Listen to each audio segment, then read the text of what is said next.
Our next guest is making quite a name for himself in Hollywood as an actor, director, producer, and martial artist. Michael Jai White currently stars in television in Tyler Perry's For Better or Worse and has returned to his hometown of Bridgeport to lend support to a place that he says kept him out of trouble when he was growing up.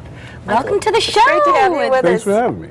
We have a real movie star here today. This is fantastic. We do. So I guess we should probably start at the beginning, though. And you grew up in Bridgeport, and it was kind of a rough neighborhood. Oh yeah. I was from the first from the east end of Bridgeport, which is quite rough if you're from there, around Stratford Avenue area, but which kind of brought me into this Ralph Waldo Taylor Community Center. That's where I first learned about it, and it just was a refuge for me. It kept me off the streets and introduced me to positive role models that kind of shaped my life. And the community center is still here, and that's why you're in town. Well, absolutely, because I mean, if not for them, I don't know where I'd be. You know, if not for a place like the community center, where I was introduced to art, dance, music, all that type of stuff, and had a glimpse of the world outside of Bridgeport, I don't know where I'd be. So I definitely want to give back, and as it was given to me. Now, before you got into the acting, you were also a school teacher. Yeah. I went to college. I went blindly to college. I just knew that the way out was through education, even though I didn't know what I was going to major in and everything else. But I wound up teaching school after college, and then the whole acting thing. I'd taken classes when I was in college. It was fun, but I didn't take it serious. And I thought, as a hobby, maybe I'll get I'll go out for some commercials and everything. But then I said, I owe it to myself to see if I could really make this work. I didn't want to be like some older folks that say I should have done something, or I could have. You didn't want any regrets. Yeah. Exactly. Yeah. So I said, okay, let me go forth and I either fail or succeed, and I guess things went well. And really, the process of leaving Bridgeport to Hollywood was different than most. Absolutely, but I found out I had such an advantage being from a place like Bridgeport. I had such a varied background. I had such a variety growing up in Bridgeport.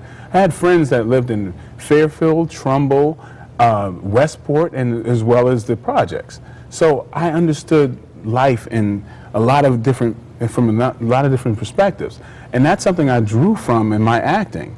And so, and eventually I started writing, and I started producing, and I'm directing movies now.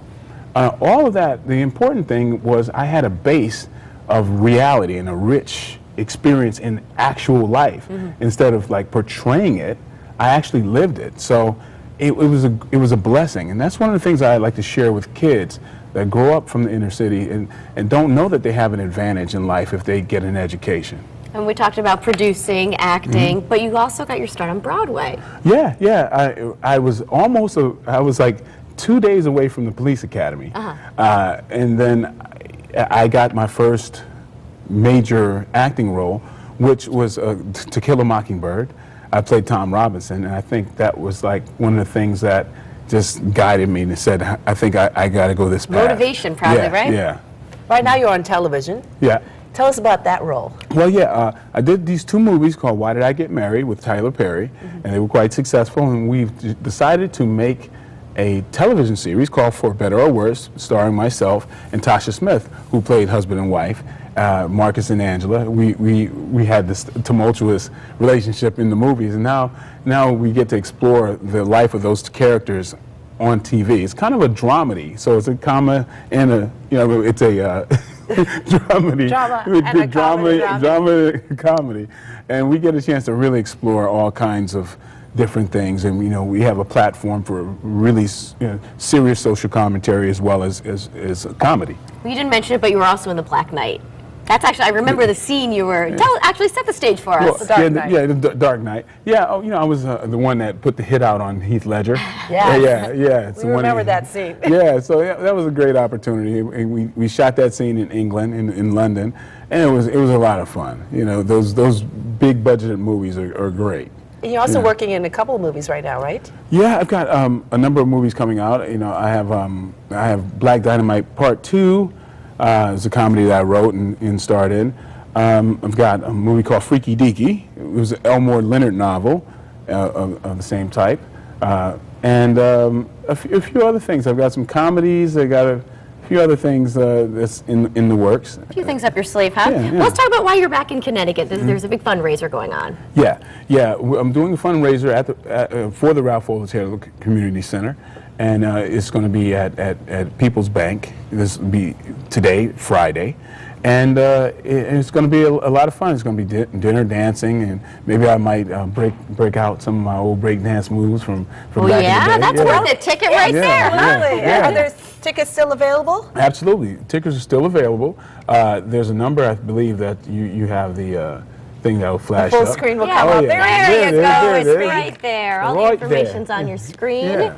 It's at the Ralph Waldo Taylor Center YMCA. It presents an evening with you. How Absolutely. terrific. And that phone number you were talking about, 203-777-9622, extension 2117 for tickets. And the money raised will really help a lot of the kids. Oh, absolutely. Yeah, and it's just one of these things that it's just so valuable. You know, these things, sometimes you don't see their worth till later. It's one of those things that like teachers, good teachers and good role models, they plant a seed that, you know, it just gets harvested later. And sometimes you don't see just the effects, and the positive effects that it has over a lifetime. That's one of the reasons I'm back here, to show that not only me, I'm sure there are hundreds and thousands of other kids who've benefited from these things as well. Out of trouble, huh? Once Yeah, a teacher, yeah. always a teacher. Thanks so much, Michael. Thanks for having me. Thanks for coming. All right.